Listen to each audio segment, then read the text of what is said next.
listening to Revolution Radio, freedomslips.com, 100% listener-supported radio, and now we return you to your host. Yep, to the Dr. Rima Truth Reports. I'm Rima Ilebo, MD. I am the Medical Director of the Natural Solutions Foundation. With me, my co-host, Ralph Fusatola, who is not only counsel to the Natural Solutions Foundation, but a trustee of the foundation as well. And you are listening to the heartbeat of freedom and the drumbeat of truth. The Dr. Rima Truth Reports brings you information, thought, opinion, and discussion that we all need. We have two guests with us tonight whom I value highly and whom I trust the scientific integrity and the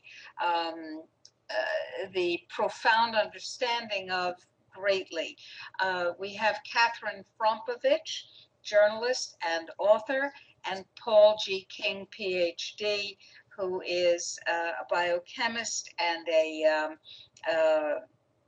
an investigator and a documenter of issues in vaccines, especially mercury. Catherine writes on many subjects.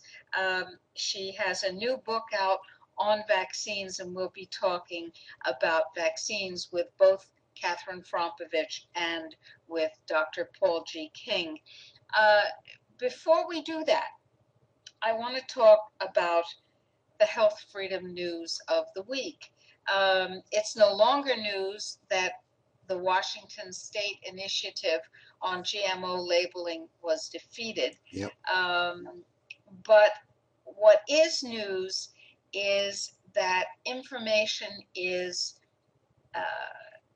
spreading, showing that the uncontrolled contamination of the entire biosphere, as we have been warning, as everybody who understands GMOs has been warning, the spread of genetically engineered or GMO plants is out of control.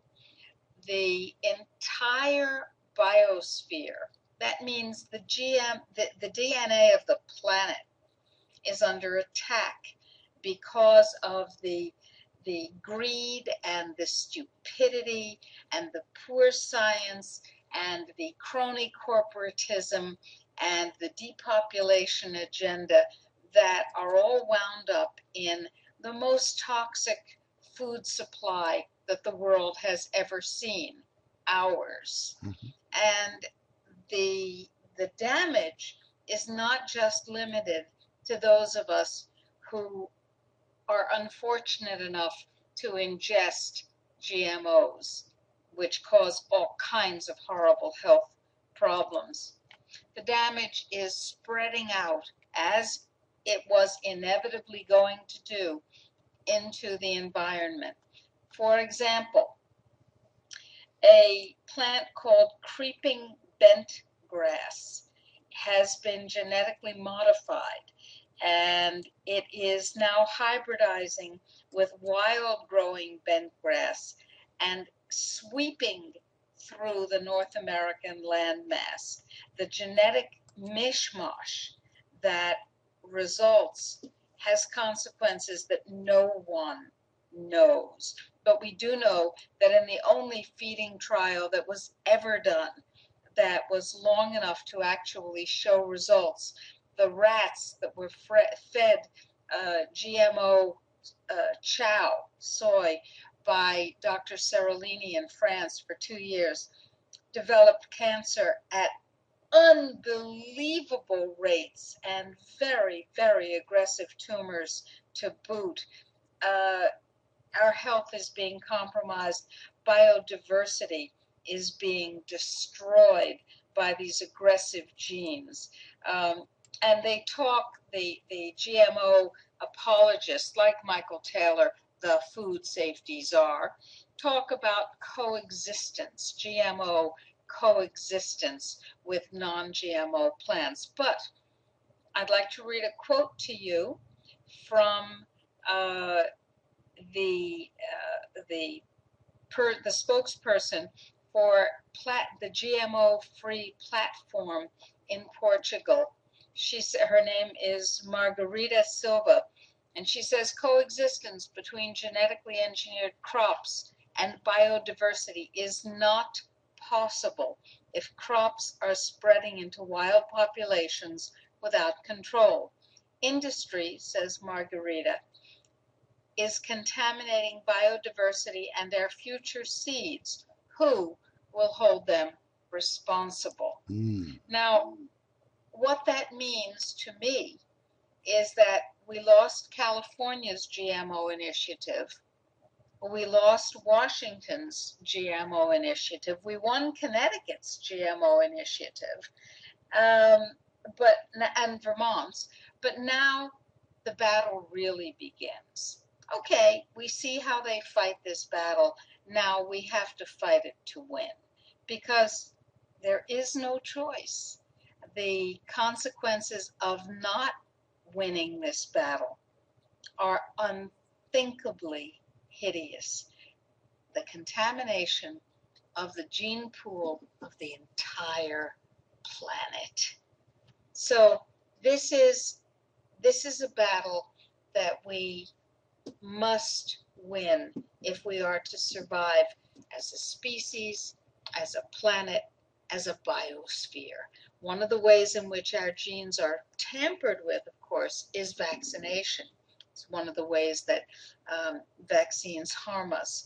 And now, with that said, Ralph, do you have any other news items? Well, last night I was a guest at the Players Club in Manhattan, where former New Mexican Governor Gary Johnson, who ran as a third-party candidate for president last time, was meeting with a group of people for his NGO, and I was asked, along with a couple of others, to come in and talk to this group of supporters of this organization about health freedom and the relationship between health freedom and the Unaffordable Care Act. And we had a very, very interesting discussion. I have some interesting video, which I'm going to post on YouTube and let everyone know about. I felt very good about the meeting with these three doctors, a handful of Wall Street types, a handful of political activists, and a very interesting discussion about healthcare and about health freedom and about some of the issues that Dr. Rima touched on this evening. And I'm sure issues that will be discussed later on in our program. So I'm very pleased to see that bridge being built. We need to build as many bridges as we can into as many organizations and communities as possible in order to have that impact. I agree. One of the reasons that left, right, and center are no longer important is that the issues so far transcend politics as usual, because we're looking at depopulation and death as usual. The issues so far transcend ordinary politics that the alliances transcend any kind of trivial division like left, right, or center. Because we're fighting for our lives. With that said, I would like to welcome Catherine Frompovich and Paul G. King, PhD, to the Dr. Rima Truth Reports, and I'm going to ask each of you to briefly introduce yourselves to our listeners. You may already know Catherine and Dr. King, but you may not. So, Catherine, would you begin by giving us a brief introduction and telling us about your latest book, and then I'll ask Dr. King to do the same. Okay, first of all, I want to thank you folks very, very much for inviting me to be on your show. I appreciate being with you, and I cannot tell you how much I admire the work Dr. Rima and the Foundation does. It is just incredible, and I wish everyone had her zeal, her knowledge, and her commitment. Thank you, Catherine. Listen, it's well deserved. sir, believe me. I've been at, how shall I say, advocacy work for health freedom and right to self-determination since the late 1970s. I've written many books about health issues. The current one is Vaccination Voodoo, What You Don't Know About Vaccines. And after this, I would like Dr. King to say something, and then I have a little dissertation that I'd like to set up the program with, if I may. Dr. King? Oh, again, thank you for asking me to come on and talk or answer some questions or whatever. My name is Dr. Paul G. King, PhD, and not a medical doctor. I'm a higher and deeper one. My degree is in analytical chemistry. We have a minor in inorganic chemistry. I've spent a long time working for the pharmaceutical industry, about 2 decades. And so I know on the inside what's going on, and I know on the outside what's going on, more than most people do. As far as the issue we're talking about, vaccine safety, I keep looking for it, but either I'm blind or I can't find it. Maybe I'm like Diogenes, that lantern, looking for that one eye. That's all I have to say. I apologize to you because I repeatedly introduce you, Dr. King, as a biochemist. You're an analytical chemist. You keep reminding me of that, and I seem to have a scotoma and insist you are a biochemist. Perhaps you should have been a biochemist. At any rate, you are an analytical chemist, and I apologize. Then I know a lot about nothing that I don't know about, and I wouldn't know all the things I do know about. You've been deeply involved in issues focusing on mercury for quite a while, mercury in vaccines and the health hazards of mercury. But your issues with vaccines are extend well beyond mercury, just the mercury issues, yes? Of course, because again, as I said, when I started looking at vaccines, 2 things I'm concerned about in general was the issue of were they safe, and then were they effective, and then the third issue that came up is, well, if you're using these things for everybody, is it cost effective to do so? And I keep trying to know what the answer for most of those questions I ask about certain vaccines. I haven't looked at all of them in depth, but the ones I have looked at, the answer comes up a blank no. Yes, exactly. Catherine, I wonder if you would share with us the nature of your book, your new book, Vaccine Voodoo. I know, Dr. King, you wrote the introduction to it, so both of you are certainly on the same page in this new book. Catherine, tell us about Vaccine Voodoo and tell us where people can get it. First of all, it's the title of the book, which came out early October of this year, is Vaccination Voodoo, What You Don't Know About Vaccines. It's available on Amazon.com. Vaccination Voodoo is a different type of book than most books about vaccines and their problems, which concentrate on the horrors that vaccinees have suffered and should be made public, since the media won't talk about vaccine damage. In Vaccination Voodoo, I concentrate on the toxic ingredients in vaccines. What published peer-reviewed research studies say those toxins do in tests? The unknowns in vaccines, like viruses, especially the SV40 cancer-causing virus that was in the original polio vaccine until about 1972, when they say it was not found in testing after then, and as confirmed in a congressional hearing in 2003. Some of the politics that drive the mandates for vaccinations I talk about, also some of the history of early vaccines, especially the work of the late Dr. Maurice Hilleman, MD, the Dean of Vaccines at Merck & Company.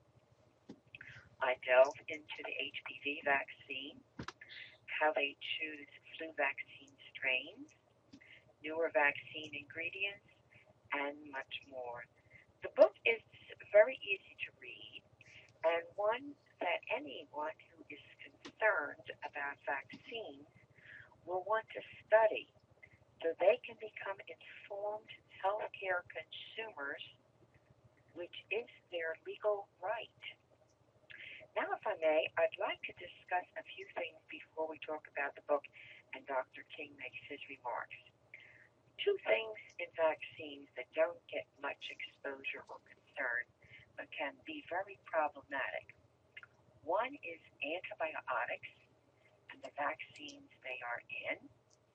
And for people who are allergic to antibiotics, they need to know about that. So I'd just like to go through a brief little listing of the antibiotics. There's gentamicin, neomycin, polymyxin B, streptomycin, and 4-tetracycline.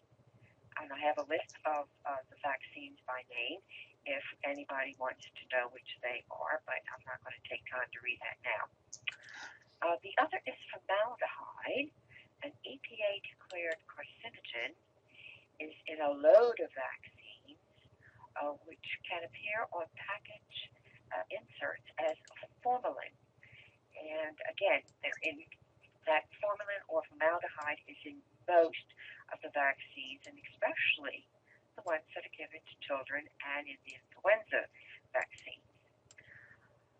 Then there's a common food ingredient on the FDA GRAS list of ingredients, gelatin, which caused a little stir at the American College of Allergy, Asthma, and Immunology meeting in Baltimore this early November, and about which I wrote the article, Flu Vaccine Reactions from the Same Gelatin in Gummy Bears. It was published on activistpost.com.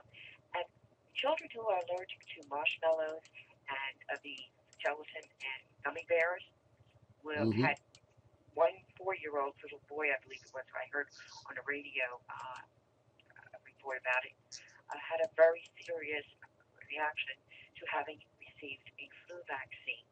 So the issue was discussed at the meeting. And I think that was an important thing for them to do, but they should also discuss, in my opinion, the other ingredients in vaccines that can cause reactions. Another issue, which I think is important to many people for either philosophical or ethical standards, as aborted fetal cell lines upon which vaccine strains are grown. Technically, they are labeled diploid cells, and many folks don't recognize that term as aborted fetal cell lines. There are 5 diploid cell lines that I'd like to give a little information about so those who look up vaccine package inserts can understand those cell lines and where they came from.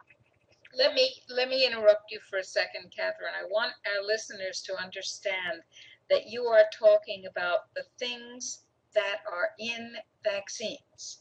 You are talking about things that vaccine components are grown on when you talk about human fetal cells, but the fact that the vaccine components are extracted and supposedly purified in no way assures that material from these fetal cells is not in the vaccine. It is a filthy brew with all kinds of garbage in it. These things are not pure, they're not isolated, they're not separated from the growth medium, for instance. And I just want our listeners to understand that these things that you're naming wind up in the injection that's put into your body or your kids' bodies. There's also a problem that can come as a result of that, which is homologous recombination. You know about that, Dr. Rima. I do, but tell our listeners what that means and what it means to them.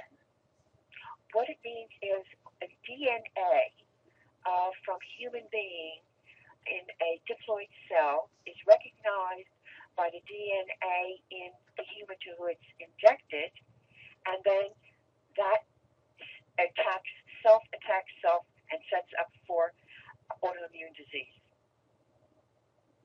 Correct or not?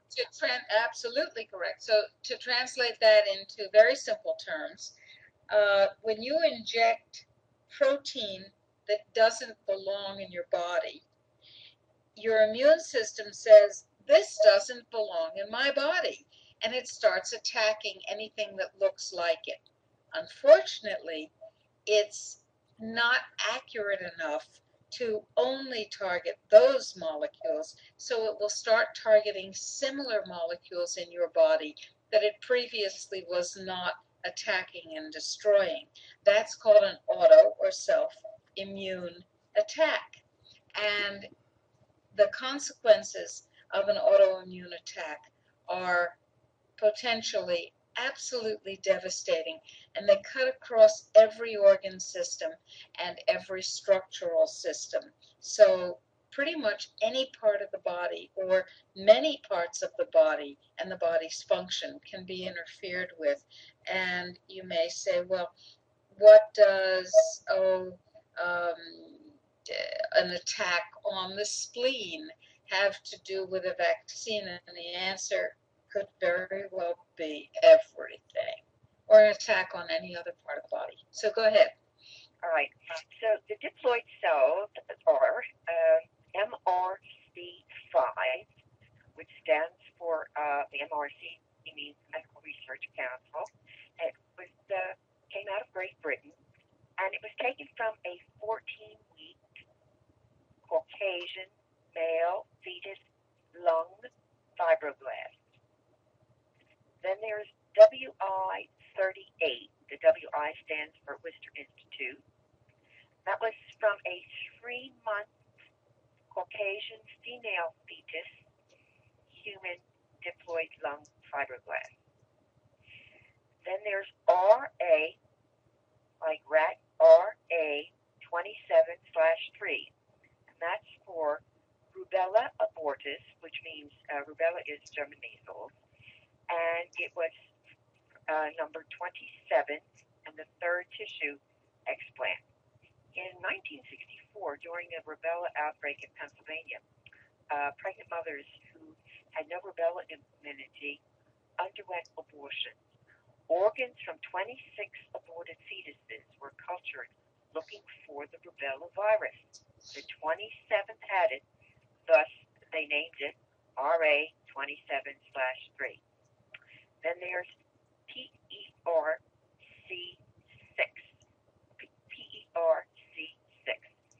A 1985 abortion on an 18-week female fetus in France took cells from an aborted child's retina, that's out of the eye, that those cells were frozen and 10 years later were thawed for the development of PERC6. As I understand it, the PERC6 was developed particularly for the pharmaceutical industry to manufacture the adenovirus vectors. And then the last one that I know of is 293. Those cells were made from sheared adenovirus 5 DNA with the fetal kidney of an abortion probably done in 1972. They're not too sure about that year. So as I understand it, that you ready for this? Salmon sperm, that's the fish, salmon sperm DNA also was used to transfect DNA fragments. So you see all the voodoo that's going on here. Oh, I can't wait to have salmon sperm proteins injected into my body. Well, if you like salmon. Well, I love salmon, but, you know, I tend to access it slightly differently. Okay.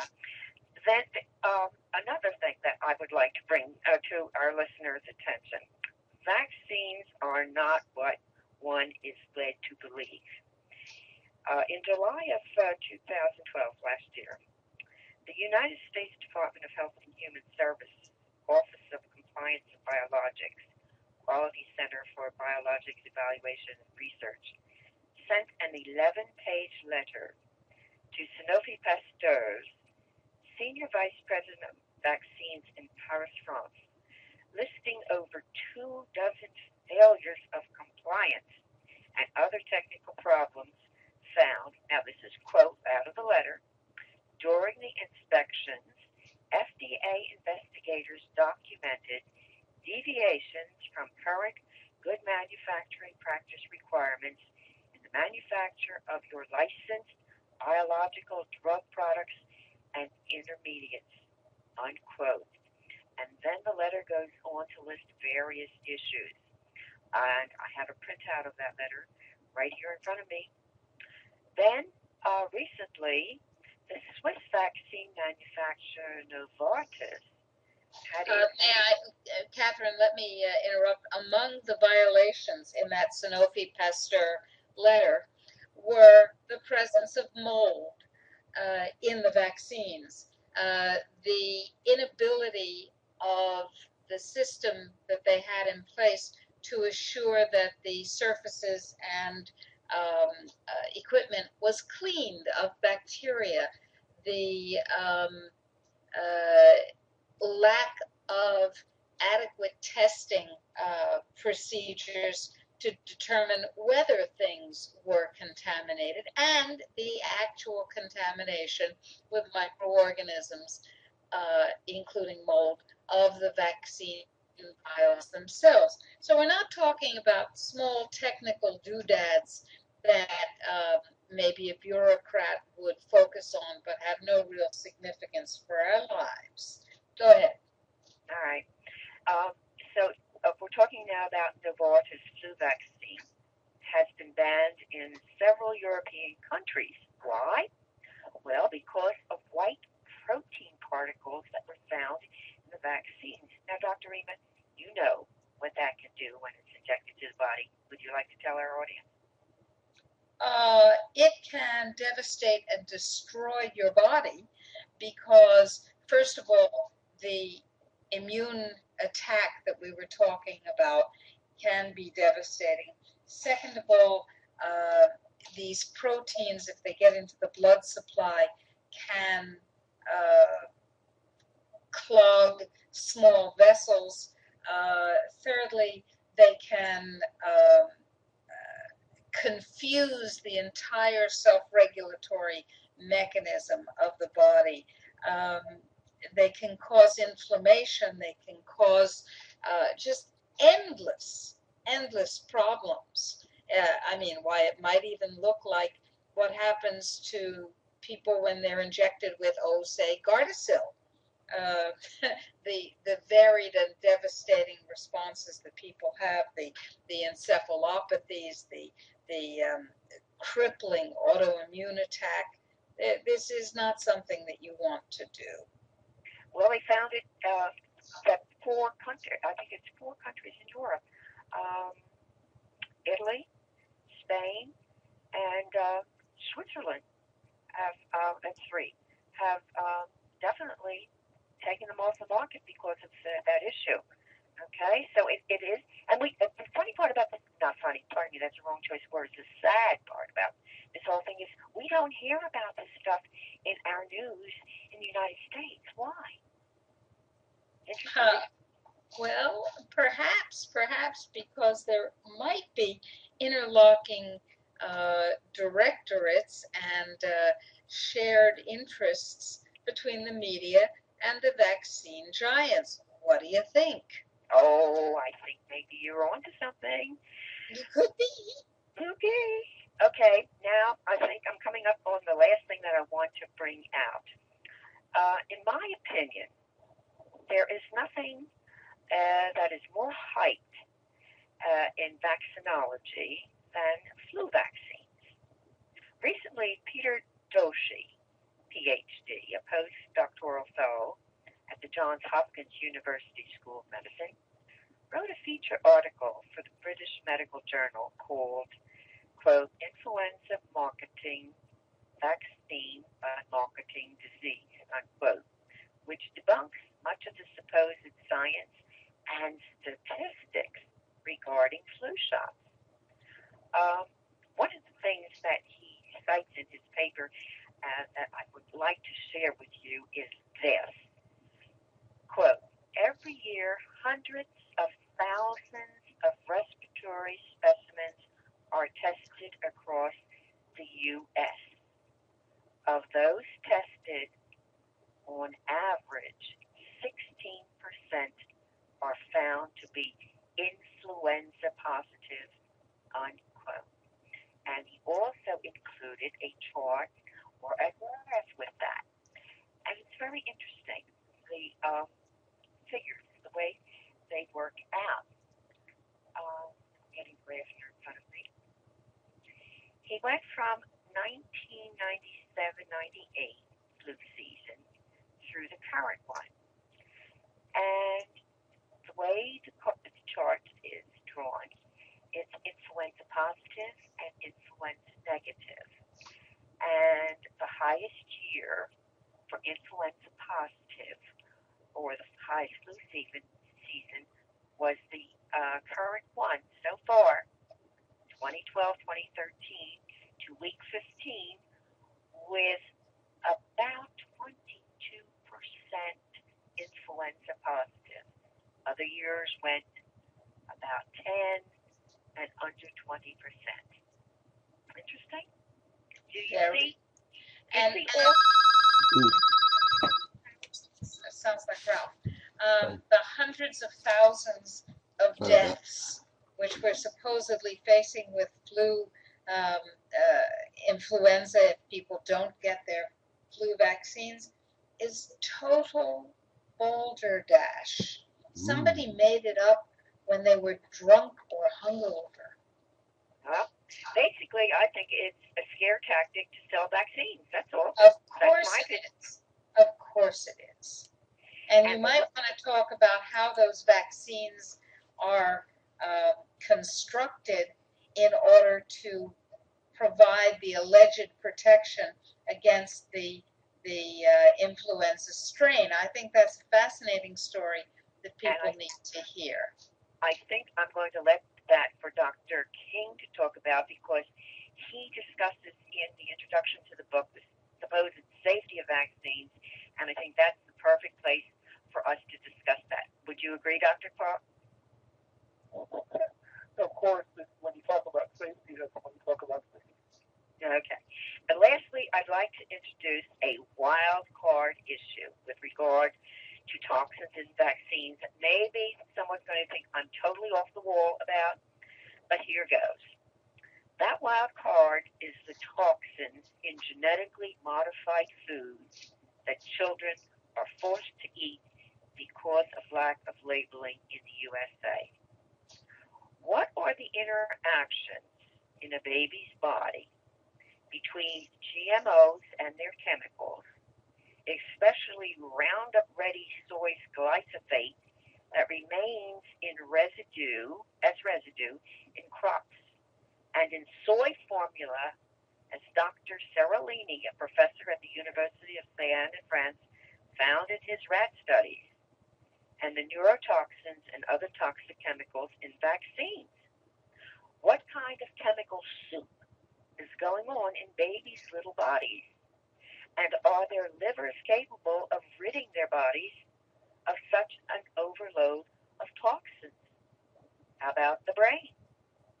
Furthermore, there is no scientific consensus on GMO crop or food safety. October 21st of this year, the European Network of Scientists for Social and Environmental Responsibility obtained close to 100 medical doctor and PhD signatures on a letter of concern listing 7 concerns, and concluded that GM crop safety has raised more questions than it has currently answered. Personally, I think science, vaccine makers, MDs, and the CDC/FDA must reevaluate the unknowns of all the chemicals being placed into infants and children in particular, the interactions. No one knows what goes on between these chemicals and among all these chemicals.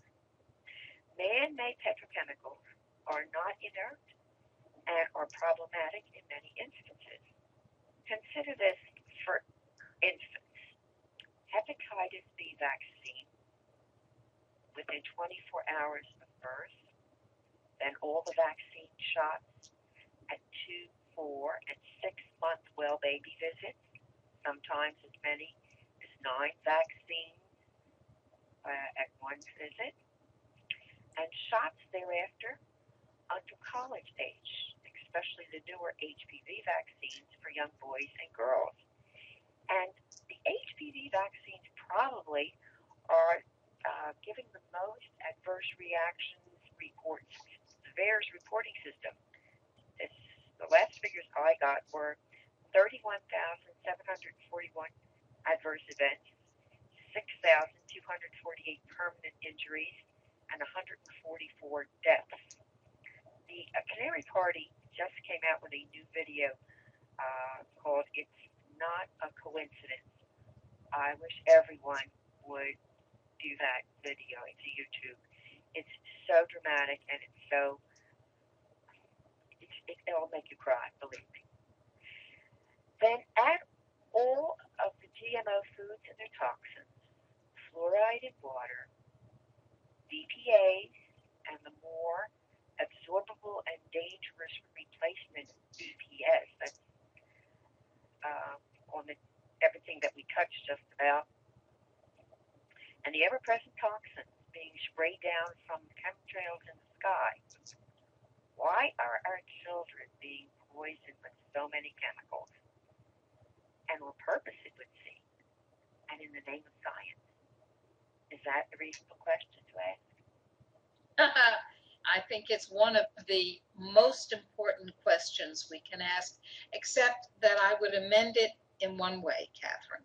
And that is, it's not just why are our children being poisoned? Why are all of us being poisoned?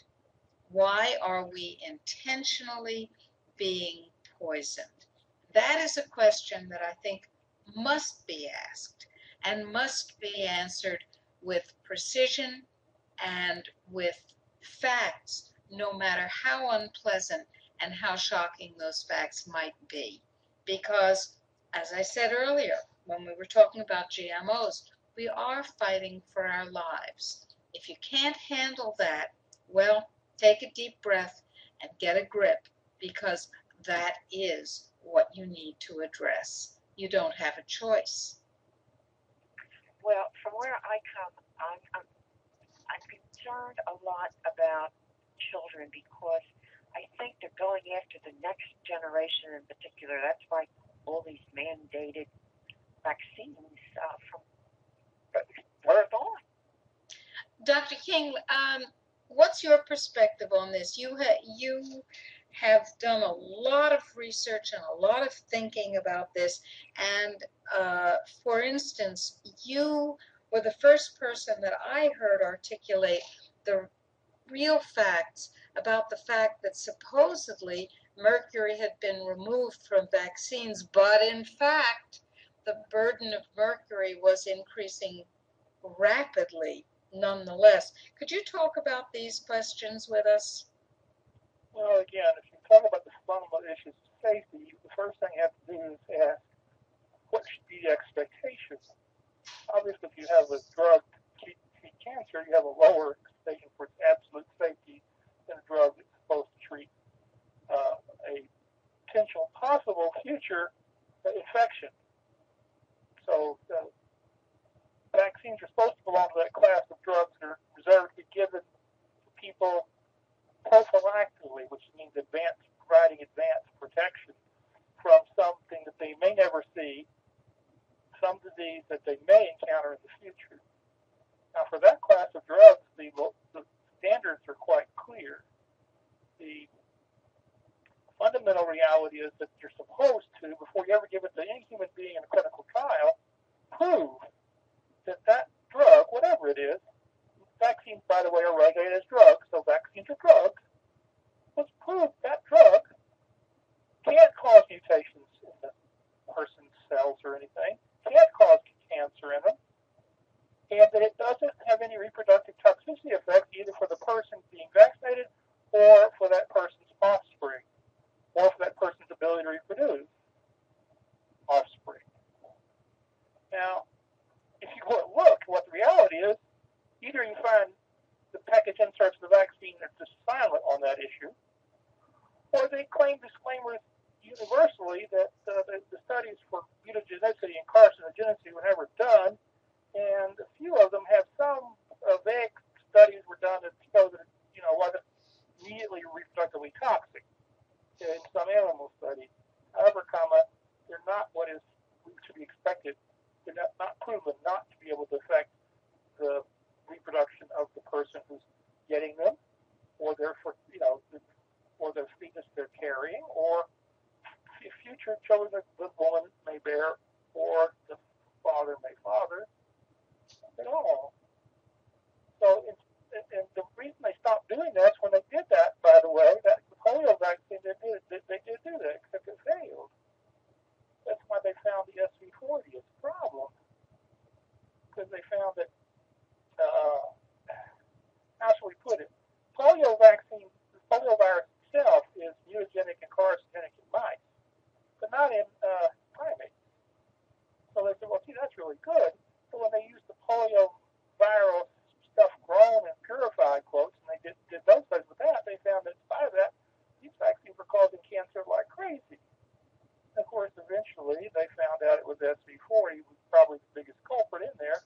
But in doing that, they found a laundry list of, arm-long list of other viruses that were found in the polio vaccines, and and they realized there's no way they could ever meet this requirement for a live virus vaccine, or even an inactivated virus vaccine.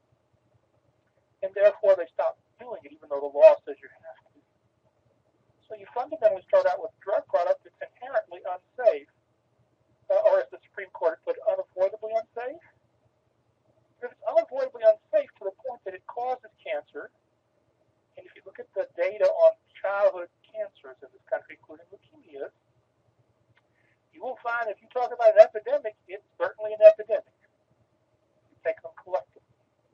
And it didn't exist before we had a huge number of vaccines being given, although there was evidence that the smallpox vaccination back then had some risk of causing cancer. So it's not like they didn't knew it might be a risk. So the Food and Drug Administration and the government as a whole, and of course the drug companies, the vaccine makers, have all turned a blind eye to this requirement. And given that that requirement has not been met, there is no way anybody can give informed consent to get a vaccine that I can see. That's a very important point, Dr. King. Would you please elaborate on that? Why, if I go to a pediatrician with my child, or to an internist or a pharmacist or the local cop, and they want to give me a vaccine, and they give me a form that says I have been notified that I could have some problems with it, why wouldn't that be informed consent? Because they wouldn't have told you what the risk was explicitly, and they would have concealed that the product is inherently, as the Supreme Court puts it, unavoidably unsafe in a way that will, more than likely than not, cause you to have severe adverse effects at some time in the future. Or as the Gardasil girls say, one less person's ever going to be able to reproduce. Excuse me. The live person that they dropped in. Excuse me, may I interject? I'm sorry, Dr. King. Are you finished? Yeah. Excuse me, but talking about being at the pediatrician's office, there is a form that the American Academy of Pediatrics provides MDs, and it's the form called Refusal to Vaccinate, form number 9-80/REV0912, which was 13 vaccines plus others alongside, and a decline box that parents check off for any vaccine parents do not want their children to receive. So there is a form that your doctor has there that's provided by, or should have, by the American Academy of Pediatrics. I have the form in my hands. Not right now, but when I was writing the book, I have it in my files, my research files. So they know that they're supposed to be able to do this, and the American Academy of Pediatrics provides the form. Now, also, most pediatricians these days fire their patients if they refuse to be vaccinated. So it doesn't matter what the form says, they essentially refuse medical treatment. Throw people out of practice, not every one of them, but way more than half.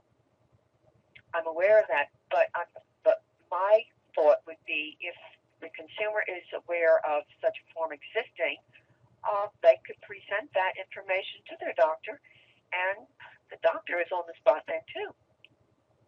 Well, Yes no, or he's no? not. No, he's not, because the Vaccine Compensation Act indemnifies the doctor for any harm that he might cause, if any advice he gives or any action he takes. I'm aware of that, Dr. King, but what I'm trying to put across is the fact that the American Academy of Pediatrics has this form made up to refuse. Well, most teachers don't use it, I don't think. What they do is they throw the people out of practice because they refuse to get vaccinated. Especially when they're children vaccinated. That's what they do. Yes, that is what they do. The only exemption process that I think makes any sense at all is to follow the precise exemption requirements of your state, and they vary from state to state, and fill out the forms and write the letters and get the supposed counseling necessary, and slog through that intentionally difficult procedure in order to get a legal vaccine exemption. Just presenting a letter won't do. If you believe, as we do, that vaccines are neither safe nor effective and have huge adverse risks associated with them, then not having gone through that exemption process is an act of tremendous lack of prudence, because you will otherwise be forced to take a vaccine at some point, or many vaccines. What the pediatrician does when you ask for that form depends on many things, but if you are not covered and your family is not covered by the necessary exemption forms through the necessary and appropriate channels, as stupid as they may be, you will be forced at some point in the, I believe, fairly near future to take many vaccines into your body. Also, the pediatricians don't provide package inserts for their patients. They provide the vaccine information sheet, which don't contain all the information that you need to make an informed decision on. Yes, I agree. And there's no way to give informed consent, because the information you would need to make a good decision on is not provided. And recently, there have been several instances where the vaccine manufacturers would not even tell people what's in the vaccine totally. And so if you got the package insert, you wouldn't know what's in it. Right. Of course, proprietary information, trade. Side effect, the law clearly says that parental drugs, things injected into you, is supposed to have every ingredient disclosed, and if the ingredient's not used to balance pH or the ionic strength, then you're supposed to say the amount in every dose, or it's water. You don't have to declare water for the amount. Everything else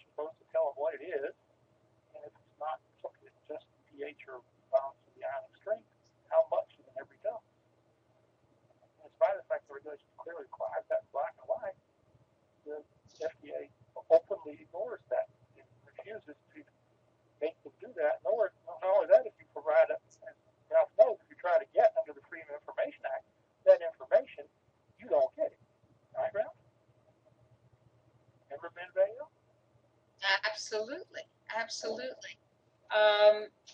So when parents go to pediatricians, or when individuals go to their doctors and they say, I don't want this for my child, I don't want this for myself, or can you assure me that the risks are negligible? The pediatrician or the internist cannot do that. And typically, they either bluster, bully, threaten, or lie. We had a young woman who has been cataclysmically injured by the HPV vaccine, Gardasil, and her pediatrician told her, in spite of the fact that she had a pre-existing medical contraindication to vaccination with the HPV virus, her doctor told her that she could get human papillomavirus, which would cause cervical cancer, by shaking hands. Pardon me for laughing. Yeah, Well, that's true, but that is nonsense.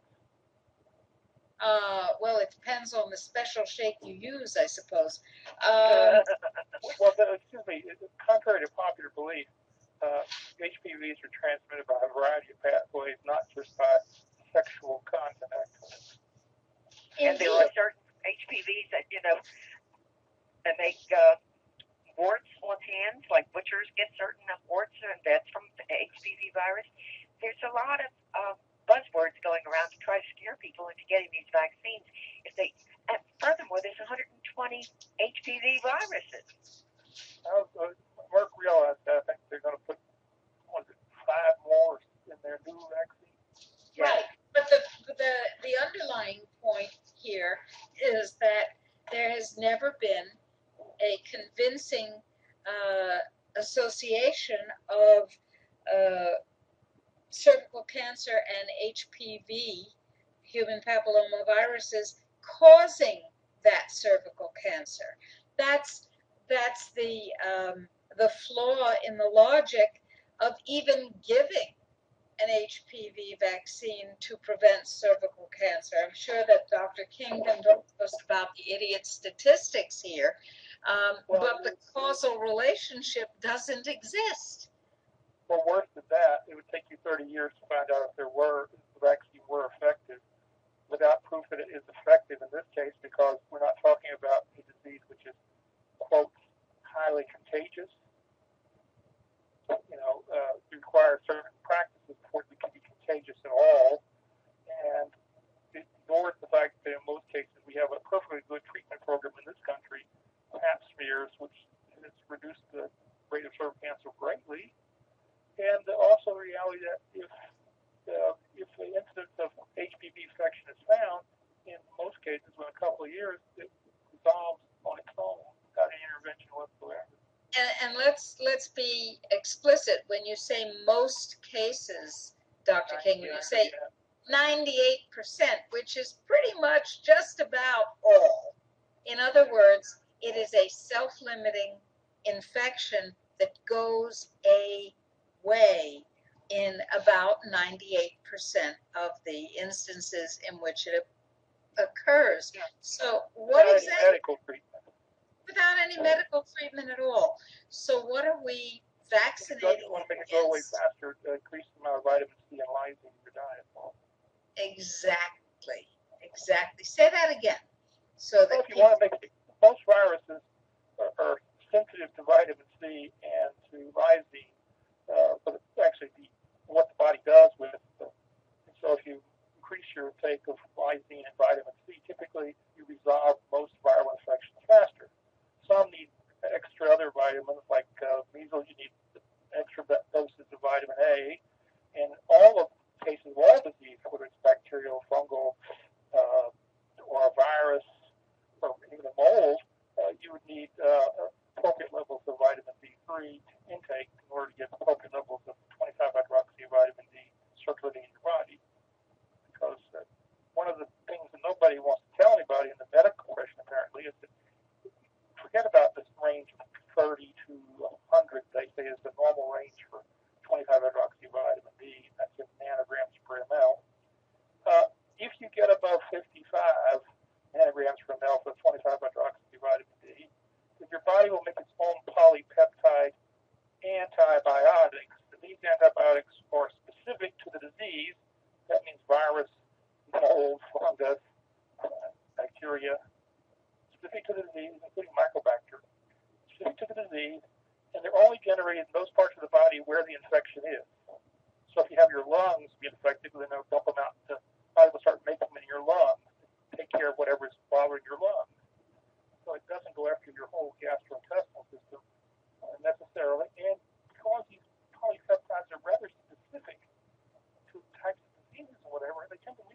I will second that. And also the antibiotics and the other chemicals that are introduced into the body interfere with that process going on in the intestinal tract of creating those naturally occurring chemicals that we need.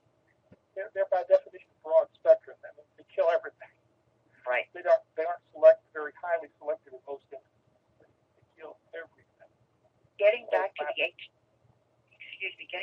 HPV virus, Dr. Diane Halpern, who was involved in the clinical trials of both of the HPV vaccines, I believe she was on record as saying those HPV vaccines would not do away with the necessity for the pap test, pap smear. Exactly. And yet the belief system is that you don't need the pap smear. We will be back after the Indeed. break with the second hour of the Dr. Rima Truth Reports.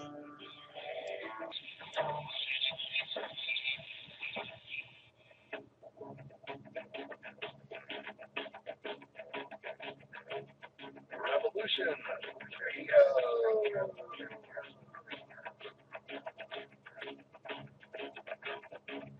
You're listening to Revolution Radio, freedomslips.com, 100% listener-supported radio, and now we return you to your host.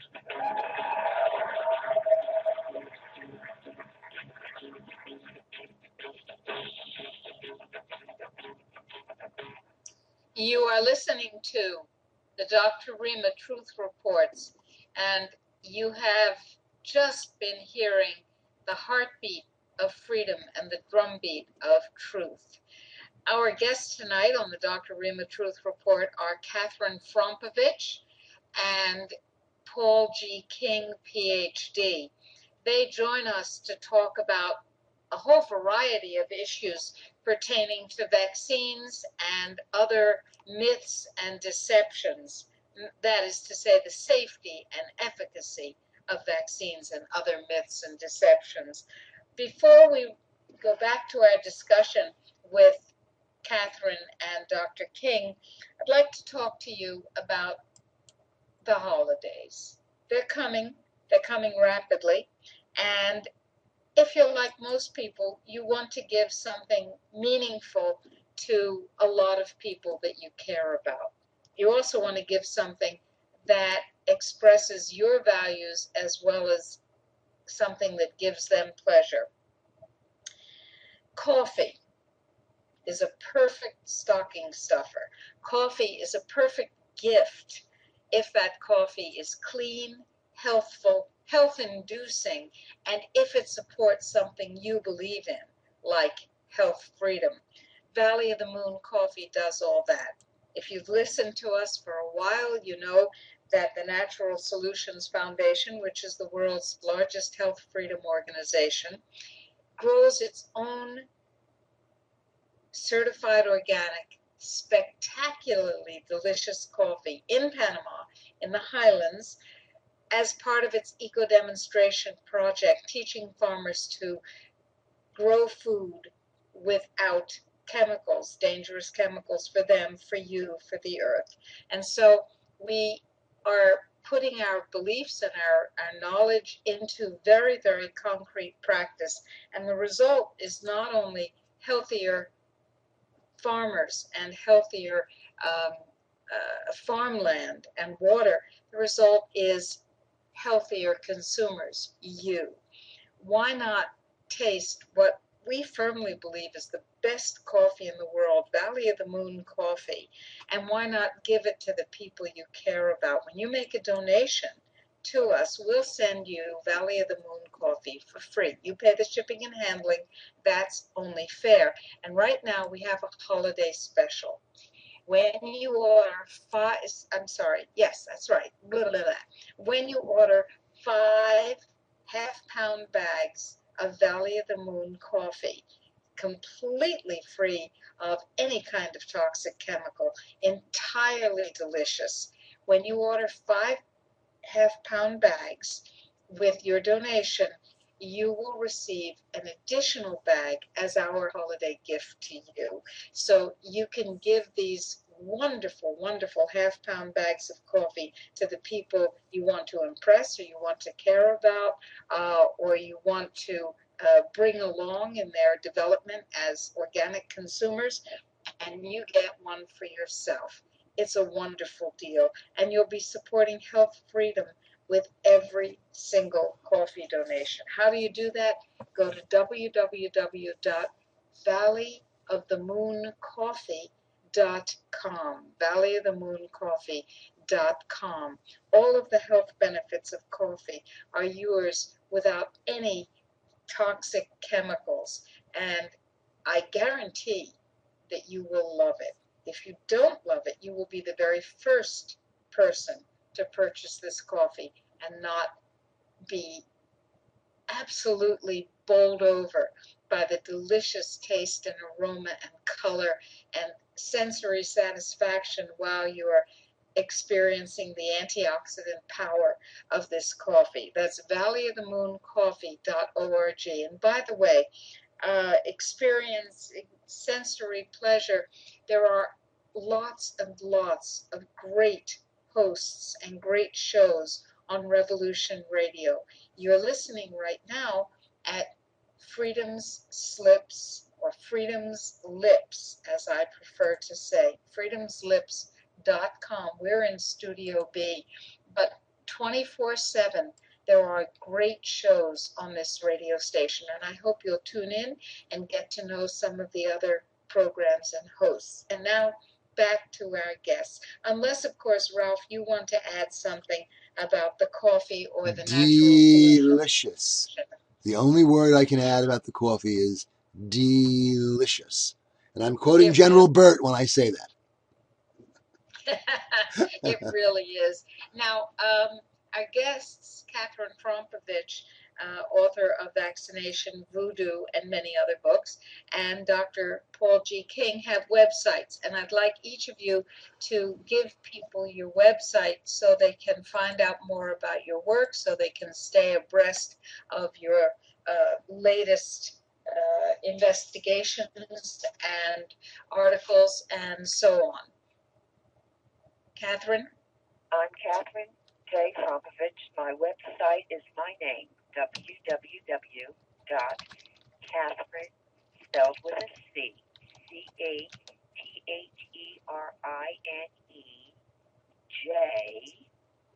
Frompovich,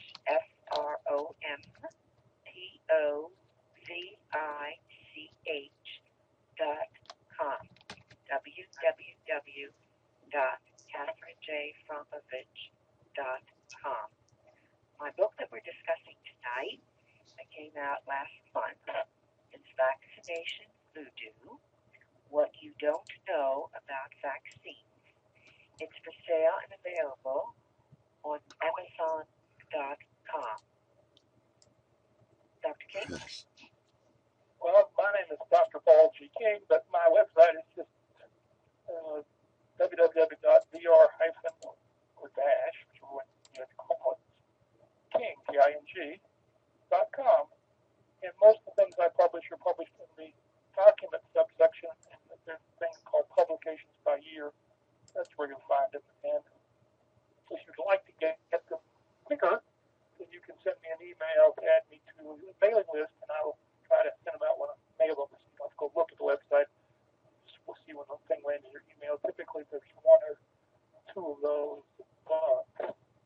I did publish on two other websites. One of them is www.mercury-freedrugs.org, and the other one is on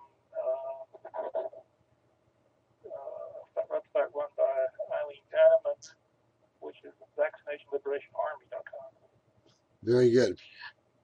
Let me ask each of you, how did you get started dealing with the issues of vaccines and moving away from the common wisdom that vaccines are, of course, safe and effective and necessary and a godsend? How did that happen for each of you? Catherine, let's start with you. Well, back in 1957, where I worked, the first job that I had, and I understand that was one of the first pandemics that was recognized subsequently. Flu vaccine was being promoted because everybody at work, was asked to get it, so on and so forth. Being young, dumb, and stupid, didn't know what I know now. They paid for it, so yeah, I got the flu vaccine. Long story short, I almost died. Had a very adverse reaction, I guess, to it, of like the next day. Came down with the flu after that. Lost all of about a month of work time. Doctor came to the house every day. My mother slept in the bedroom with me. They thought they were going to lose me. The doctor told me at that time, and this is back in 1957, don't you ever have another vaccine because it may do you in. I listened to him. Then after I found out what I found out, they're never going to give me another vaccine. That's how I got into knowing about vaccines from firsthand. But then through my studies and then the advocacy work that I did in the 80s, actually when I was in private practice as a natural nutritionist and in physician's offices in the 80s, I was hearing about the adverse effects of vaccines. And I started doing my research on them then because the work that I had done, my research work, was in prenatal and infant nutrition. So, of course, it was like a natural follow-through for me. And then I was asked to head up a national coalition, which I did for 5 years, working to preserve health care rights and issues. And during that time, I did a lot of research in vaccines, and we had a large portfolio of information on vaccines that parents could buy from us. And we were doing the same work that Barbara Fisher was doing at that time. So both of us didn't know each other were doing the same kind of thing. So and it's just gone on from there. I've never lost interest in it because I know the seriousness of it, and I'm committed to the change that has to come about. So you started with a personal cataclysm, and you decided to take your personal event and turn it into a resource for large numbers of people. How about you, Dr. King? Well, again, I did experience a cataclysmic event, but that didn't make me worry about vaccines too much. When I was inducted in the military in April of 1969, even though I had medical records that said I had every childhood disease under God's creation, and the Army insisted on vaccinating me again, and at that time, the laws were such that nobody was allowed to even know what they were being vaccinated with. It just went down the line, and people used these pneumatic syringes, pneumatic injectors. If you move, they'll slice your arm wide open. And you went from station to station, and there were 4 stations in a row. And the first time I went through that, I got feel very good. But next week, when they got me back, about 3 days after I got through that, I developed a fever at over 105 and whatever, and was rushed to the hospital where I spent the next 3 days losing 15 pounds before my fever broke. And then I went back to basic training. And when I got to my duty station, which happened to be Walter Reed General Hospital, I was able to find out that probably what was given to me was an experimental plague vaccine. And I chalked it up, well, the military was just using, for the vaccine industry was just using military people as guinea pigs, and I just happened to get unlucky, but I wasn't unlucky enough to be dead, so I didn't think much about it. However, a few years later, after working in the pharmaceutical industry for a while, I was talked into getting a pneumovax because I had a history of pneumonia, having it several times. It's something that apparently I'm more susceptible to, especially given what the conditions I work. I tend to work under a lot of stress, and I tend to work very long hours. Anyway, I got it, and so eventually they talked me into getting that, and they told me that after this I would never get influenza again. Pneumonia again. I wouldn't get any pneumonia again. It protect me from So I went on or whatever, and a few years later, I get pneumonia. I mean, I know the symptoms. I treat it with all the things I normally do, and it's not responding. So, being naive at that time, I went to the doctor, and he gave me all this, and he said, "Well, go get a chest X-ray," because he could, in the meantime, quit taking chest X-ray himself. So he sent me to a clinic yet. Once I got my X-ray, came back and brought it. And on the way, of course, I looked stupid, and I said, "Oh my goodness, I have right lung pneumonia. It's really bad." Anyway, I get back to him and hand it over to him, and then I wait a few minutes. And he calls me his office. He says, "You don't have pneumonia. You have severe bronchitis." At that point, I realized that the game was being played. I didn't have pneumonia because I couldn't have pneumonia. Therefore, I didn't have pneumonia. It had to be called something else. And then the light bulb went off, so to speak. And wait a minute, this is a game. After that, there's a few more years go by, and I had written some things about the best medicine money can buy, some editorial and some other little things like that. And I had heard about the mercury and vaccines problem and children with all these disorders and whatever. And so I called up somebody at Safe Minds and asked them, could I help them? And they didn't seem to be getting concerned about it. They said they didn't need any help.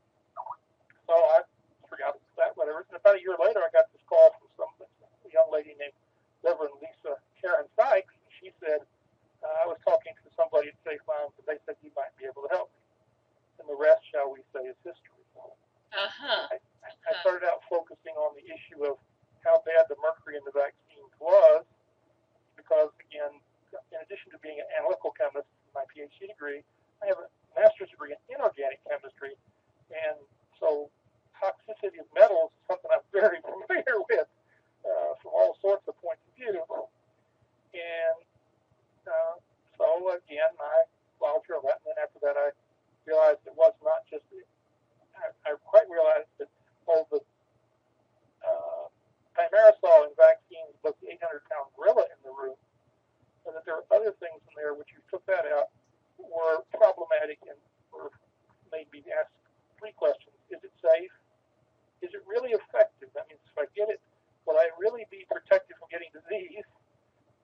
And like pneumonia. And the last one was, is it cost effective? Are we spending our healthcare dollars wisely? Because something could be safe, effective, but it can be totally non-cost effective. For whatever reason, the cost of giving it might outweigh the total cost of all the cases would happen when you have almost no cases. So again, those are the three issues, and those are the ones I focused on until this day. So that's my point. I want to ask each of you what the repercussions have been professionally, personally, and socially for becoming an outspoken critic of vaccine information, vaccine disinformation, vaccine toxicities, and so on. What has the cost been for you as truth tellers? May I go first? Please. Well, back when I was in private practice and in physicians' offices, and before I became the legislative advocate and executive director of the coalition, I was known as the biggest quack in Pennsylvania. And you want to hear a funny story about that? It was in Harrisburg, state capital, testifying before a legislative committee there on a hearing. And one of the quack hunters, I won't name that doctor, but very well known, was there. And he stands up and he says, and there, over there, Catherine Frompovich, the biggest quack in Pennsylvania. And I stood up and I made a fist like and blew on it, and I rubbed it on my booby, and I said, and I'm so proud of that, Dr. So-and-so. Oh, my goodness. Everybody just looked. Nobody knew what to say. You could hear a pin drop in the room, but a lot of people were embarrassed. So it doesn't bother me. I know what I know, and I know the science that they're promoting is what is called tobacco science or voodoo science. So I'm not worried worried about anything. What can I tell you? How about you, Dr. King? Well, again, it certainly didn't make my consulting business go very much forward. And I have been told by people who were my friends and will still critique with me that I'm on some blacklist or other, or some blacklist plural, depending on who I talk to. And I don't really know. I don't care much as far as that. I'm old enough, I guess. I trust God will provide what I really need and always have. I've always been, even when I worked in the pharmaceutical industry, I took the road less traveled. I said that we have to comply whether or not the FDA will make it. Whereas most of the companies I work with, well, if the FDA doesn't make us, we can get away with it. Not that that's not our job. Our job is to comply with the law. When I first started out in the pharmaceutical industry, that seemed to be listened to. But after a few years, it cost me more than one job. And I didn't even, I was upset about that at one level, but I didn't care in the absolute sense. As far as socially, it certainly hasn't made me a lot more friends. I'm looked as an odd person, and I really am an odd person. I don't, I'm left-handed, so that makes me sinister to begin with. And as far as professionally, well, there are people who certainly don't like what I write, but I offer them an open invitation. If they can refute it with independent, scientifically sound proof, I'll change my views. And so far, very few people ever try to do that. I must be telling something that's close to the truth, even though I don't think it's all the truth. It's just the truth as I understand it today. And I usually put that in my emails or whatever. This is how I think of things today. I may learn more, and may change what I think tomorrow. Right.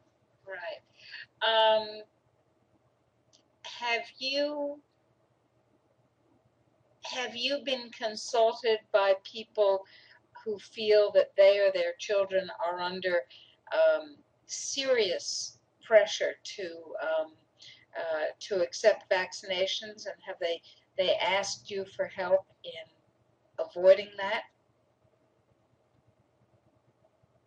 Yes, me? I'm asking both of you. What do you do when people say, I'm facing the loss of my job at the hospital, or my children are I'm told that my children cannot enter school, or the 6th grader cannot go into 7th grade without the meningitis vaccines and so on. What kinds of situations do you find yourself in with people who are facing these limitations and requirements, and what do you say to them? May I go first? Please. First of all, I don't get many of those calls or emails or requests. What I hear basically are the horror stories or the sad stories of what they have experienced and so on and so forth. But when I hear those similar type things, that I have to have those vaccinations or my kid can't go to school, I say that is a lie. Technically, legally, in every state there are legal exemptions. You have to file for them, and I usually recommend Attorney Alan Phillips, or I recommend some reading to do. But what I come across a lot, and just recently heard this sad story, a recent grandpa, first-time grandpa, was telling me that the family doctor told him and his wife and every member of the family had to have all the childhood vaccinations, because if they wanted to touch the baby or to hold the baby, they have to go through them. I said, what? Oh. Listen, this is yes. So he said, but I don't want them. I've never been sick. We had these things as a child, blah, blah, blah. The man is in his 60s, and that's now what the doctors are telling people. Do you believe it? Oh, I'm appalled. I'm appalled. Yes. Oh, that's horrifying. Yes, if you want to play with your grandchild, you have to have the vaccine. And who is the doctor to make that determination? Is the doctor the playpen police? I don't know. No, I don't know. He's a priest in the religion called vaccinology, or vaccinism. Absolutely. Um, when I cannot urge you, listeners, strongly enough to get vaccine exemptions. Every single state has one way or another which will offer a pathway toward a vaccine exemption. Get it. Get it now. You cannot get a vaccine out of your body once it's been put in. You cannot undo the genetic damage. You cannot undo the biochemical damage. And it is absolutely imperative that you spend the time and the effort and the money necessary now before you are facing the threat of a syringe coming at you with a FEMA camp uh, bus waiting to take you away if you don't voluntarily allow yourself to be vaccinated. Does that sound extreme? Well, the United States government has set up the legal situation so that it can do that if it has a health emergency declared. And there has already been a swine flu health emergency of that nature declared, which has never been undeclared. We're still in that swine flu pandemic environment. It expires after some years, but they continue to renew it. So They can, yes, they continue to renew it. So we're talking about something that can be triggered at any moment. And Alan Phillips is a wonderful attorney who will help you get that exemption in the correct way. There are other attorneys who will help you do that. This is no small thing, and it's a matter of prudent protection that you really need to attend to. Ralph, would you like to make any comments on the legal issues involved in exemption? This is a very important area. And of course, it's a delicate area. We have philosophical, we have medical, and of course, we have religious exemptions. And sometimes choosing one can exclude the others, and sometimes state laws can change. It's almost necessary to make sure you have all your ducks in a row. Have your medical excuse letter, have your religious excuse letter, and try to come at them from as many directions as possible. Of course, what we need to do is end all vaccine mandates. That's what we really need to do. That's the problem. Yeah. Indeed, ending all vaccine mandates is a very important thing to do. The Natural Solutions Foundation creates actionable information so that you can tell your decision makers exactly how you feel on these issues and exactly what you will not tolerate. In 2009, Kathleen Sebelius announced to Congress that there would be a mandatory universal swine flu vaccination program. 90,000 sites around the country would be used as injection stations. That would be school cafeterias and gymnasia and police stations and very unsanitary places. And that because there was not enough antigen to go around, the working end of the vaccine, they were going to add squalene, which is a highly, highly toxic ingredient when it's injected. It's a normal part of your body if it's just there because it belongs there. But when it's injected, it stimulates horrible autoimmune problems. And indeed, Dr. Rima, the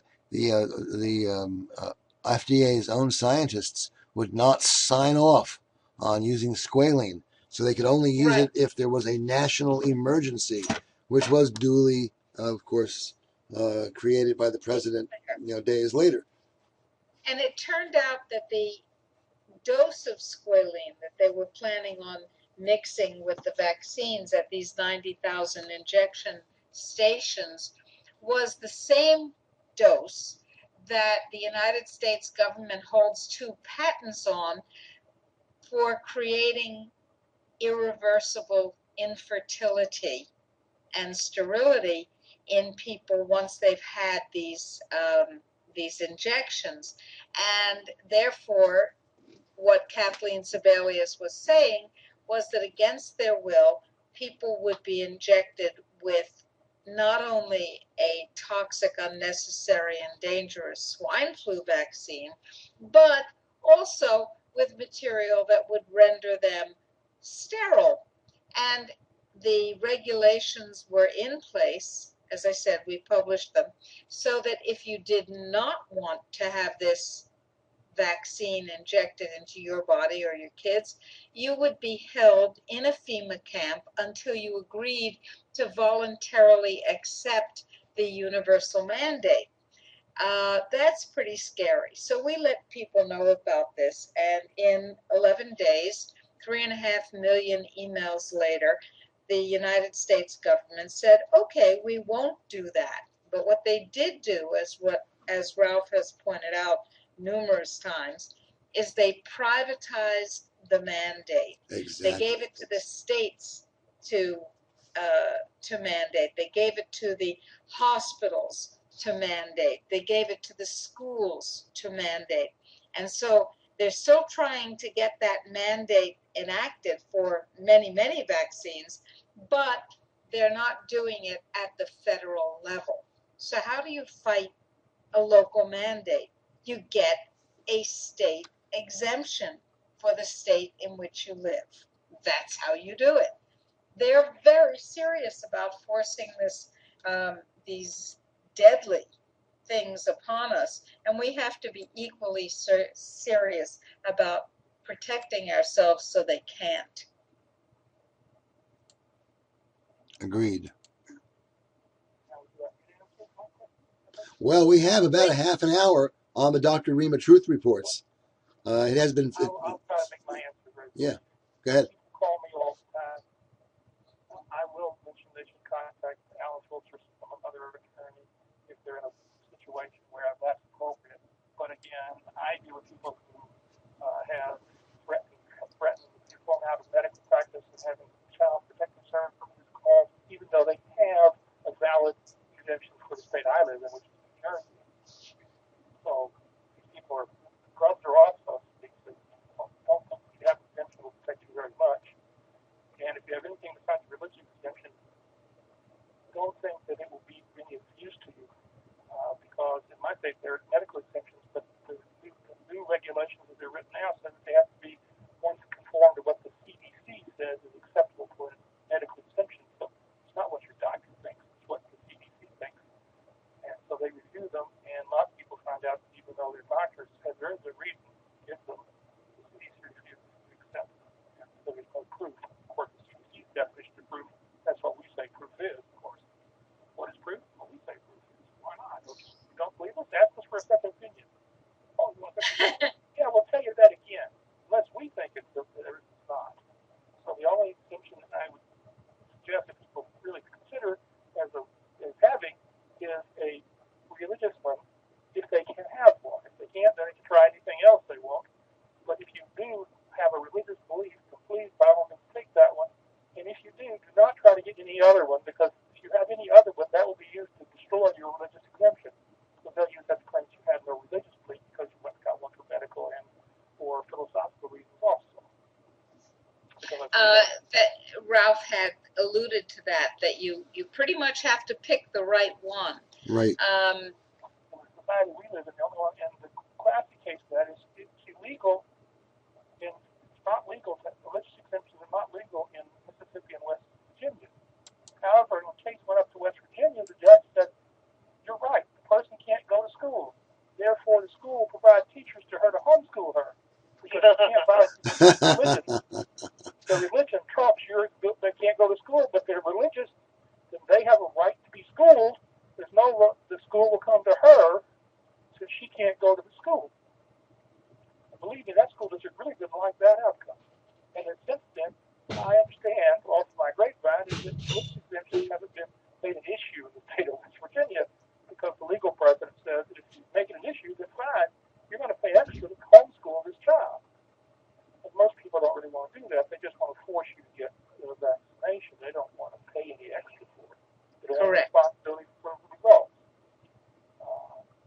Okay, that's my experience. And my people come to me from all over the world, from England, France, India, Spain, Australia. Italy, etc.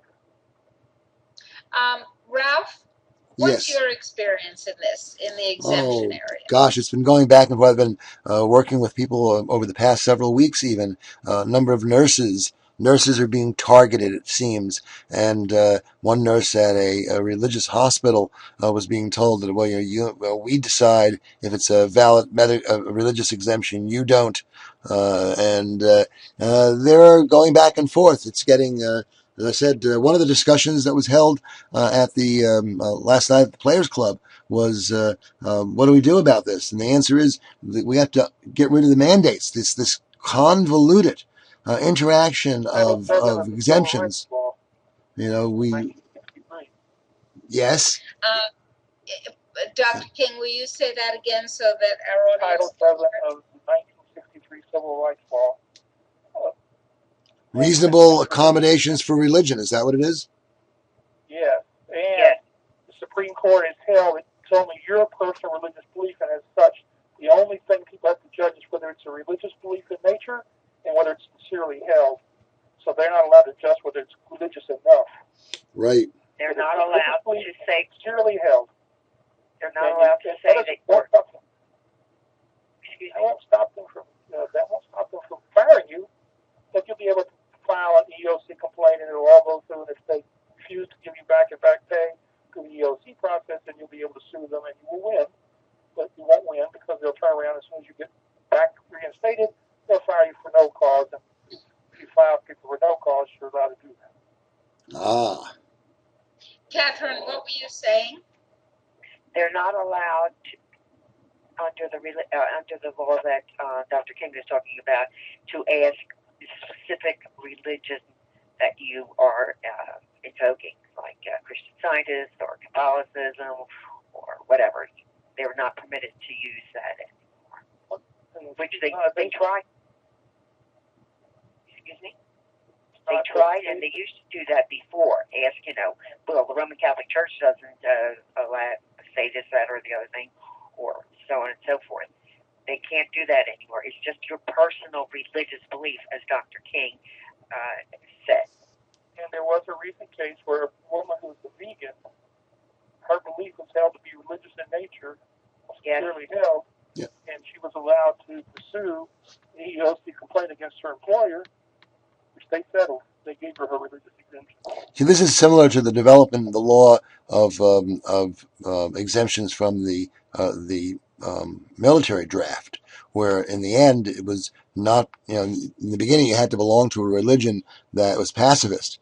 By the end of the process, as long as your personal religious beliefs that held the same position in your life that organized religious beliefs held in other people's life, so made it possible for you to serve in the military, then you were out.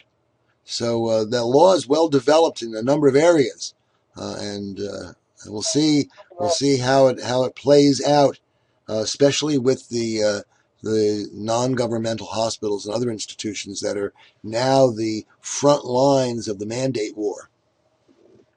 May I make a suggestion, Ralph, please? Yes. Could you get together something like that and post it on the foundation's website so that people could have access to that? I think that's an excellent idea. Good idea. I'm going to definitely put together a blog entry and have some of that information together. And the Title VII point that Dr. King raises is a powerful point. Right. I think that would be absolutely fabulous. I think you can find lots of materials about it on Alan Bill's website, some of them are free. But the latest thing to be done with everybody who's employed, still, there are some people still employed, everybody who wants to be employed should be calling up their state legislatures and demanding that the law be passed, or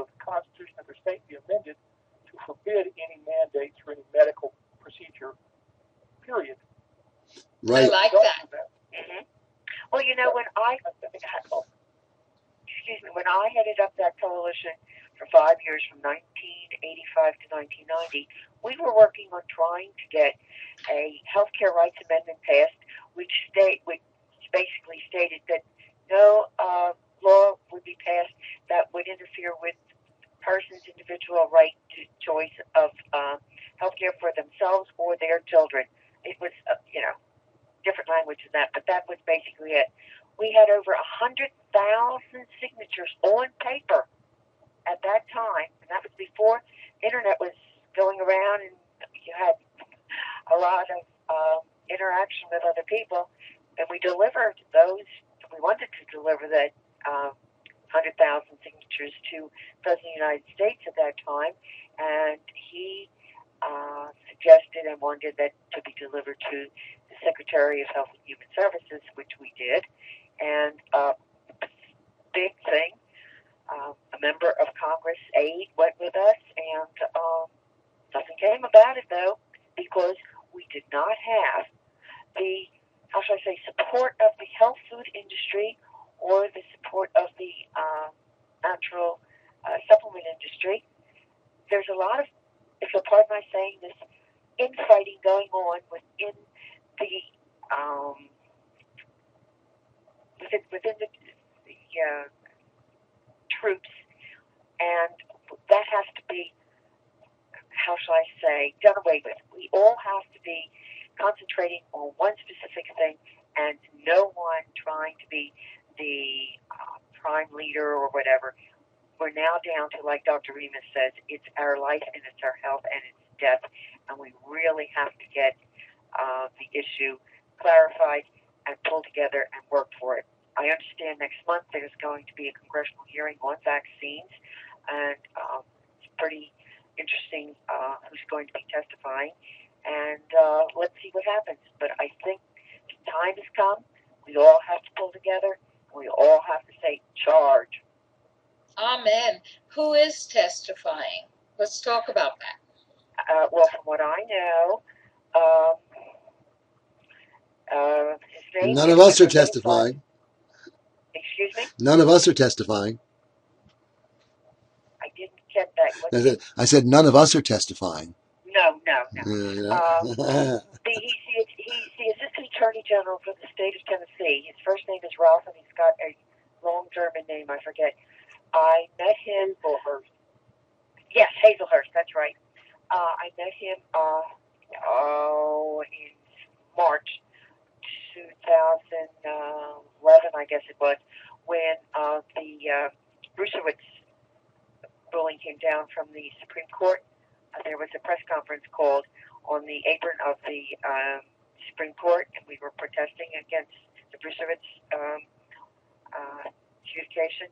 And he has a son who was damaged by vaccines, and he is very, very, very well informed and very powerful in his ability to convey information.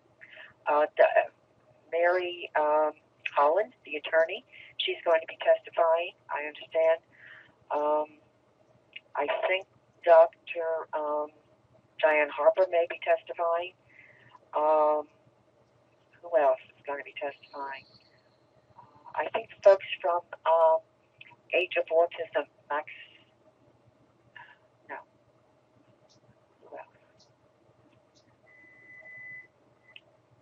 I think that's all I know of right now. I'm sure there are going to be others, but yes, there's going to be a very interesting follow-up to the congressional hearing that was held before, where several congresspersons really put the screws to some of the CDC people. Did you watch that by chance on the video that was made of it? No, but it's a good idea. I did not. But if you can give us a link to that, we'll put it up on the site, which is drrimatruthreports.com. We will certainly put that video up, Catherine. Well, I don't know if I have it. It was so long ago, and sometimes I delete stuff because I just can't hold on to Of everything. course. But if C-SPAN does Yes. the new one coming up in December, definitely I will be able to give you that one. Excellent. This is very important. We have been calling for congressional hearing on autism, vaccine-related and other environmental relationships since probably, correct me if I'm wrong, Ralph, but probably since about 2007 I would or think so. 2000. Since the atrocity in St. George's or Prince George's County, Maryland, where all those children were forced to be vaccinated and revaccinated for the At benefit of the gunpoint. school, right? At gunpoint, exactly. Horrendous. Well, back in 2011, Nurse Lorraine Abbey and I co-edited Vaccines and Vaccinations, the Need for Congressional Investigation. It was a 150-page monograph that I submitted to Congress. No one ever contacted us, but let's see what happens. I mean, we need a congressional investigation because Congress, in my opinion, created the problem when they created the 1986 vaccine law. You know, a lot of people believe that the 1986 vaccine law with the special master's court and the compensation program is a good thing. They believe that it's protective of patients and of families. Let's talk about why it isn't. Well, first of It all, protects, excuse me, in my opinion, it protects the pharmaceutical industry because nobody can sue for damage to their children. actually, vaccines are an uninsurable risk, which could not even be sold by public companies, but for Congress taking away from us our right to redress in the courts and setting up instead this laughable vaccine injury compensation program that, although it has given out billions of dollars, nonetheless has only compensated the tip of the iceberg. Exactly. Terrible situation. And in my opinion, they castrated tort law in the United States. Mm-hmm. The last time I looked, they violated the 7th Amendment of the Constitution. That too, right. But it seems the pharmaceutical industry has a special exemption from the Constitution. It does, and the FDA seems to have a special exemption from legislative restrictions and definitions. It's really quite interesting. And you ready for this? Yes. Monsanto is going after the same kind of exemption on its GMOs. Absolutely. Right. Absolutely. It's the new way. It's the new business model in America. It's the new business model. The business model is become a crony corporation, get special exemptions from liability, and then dump your crap on the public and make lots of profit. It's an ugly reality that we have to really pay attention to. All right. What are the solutions? Go ahead, Dr. King. Well, again, there's the solution to stop it. But again, to do that, people have to get up off of their couches and out of their easy chairs and start screaming at the top of their lungs, "We're mad at point, and we're not going to do it anymore." If somebody Exactly. did a famous monograph, I don't see that happening much for lots of reasons. We have a bad economy, and everybody's just worried about keeping what little job they have, no matter what they have to do to keep it. Whenever you're willing to sacrifice liberty for eating, well, then you're in a world of hurt. They have you right where they want you. Because, again, that's just a reality that doesn't get any better with age, so to speak. And better. As far as what we really need to worry about is what's going on right now with the latest insanity.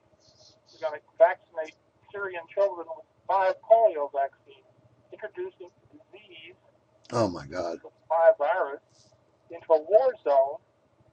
It's a disease which is thrives on non-sanitary conditions.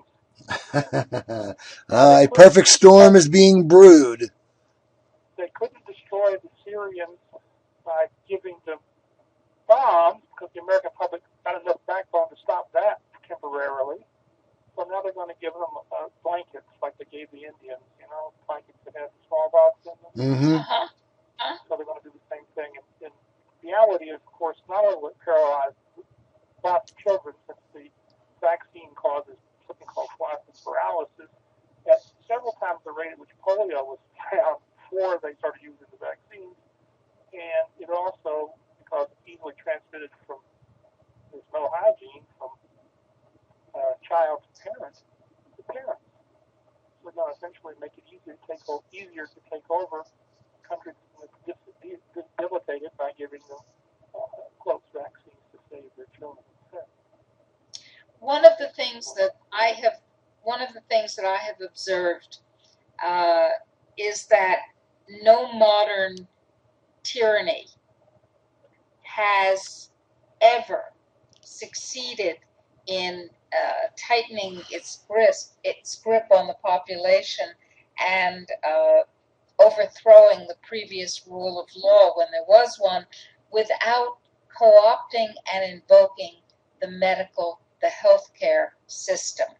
It is an essential part of the transition to tyranny, and that's what we're talking about when we use medical strategies to destroy a people, in this case through its children. Dr. Rima, the classic example of that is World War II, Adolf Hitler, and all the pharmaceutical industry that came out of that. Indeed. Absolutely. And that's the reason that we've established our health keepers oath, where we ask people who are health caregivers to swear they will never use their skills to tyrannize the public, no matter what the system is. And people can go to healthkeepersoath.org and take the Health Keepers Oath and share it with other health keepers. And that means anybody who is involved in the healthcare system in any way.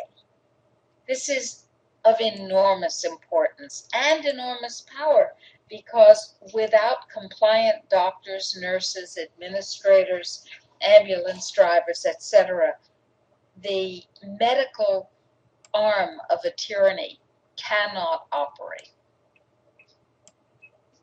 Exactly. This is really one of those situations when you have to say to yourself, what if they gave a war and nobody came? And the same thing applies to autism. Same thing applies to autism. We can stop autism. Just become a vaccine refuser. The best way to stop autism is to refuse to vaccinate. And really, the medical community has to start doing that. And Dr. Rima, we are in our last minute or two of the program. Another extraordinary Dr. Rima Truth Reports, where we learned an awful lot of important information.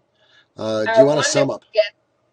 Our wonderful guests have been Catherine Frompovich and Paul G. King, PhD, an analytical chemist, not a biochemist.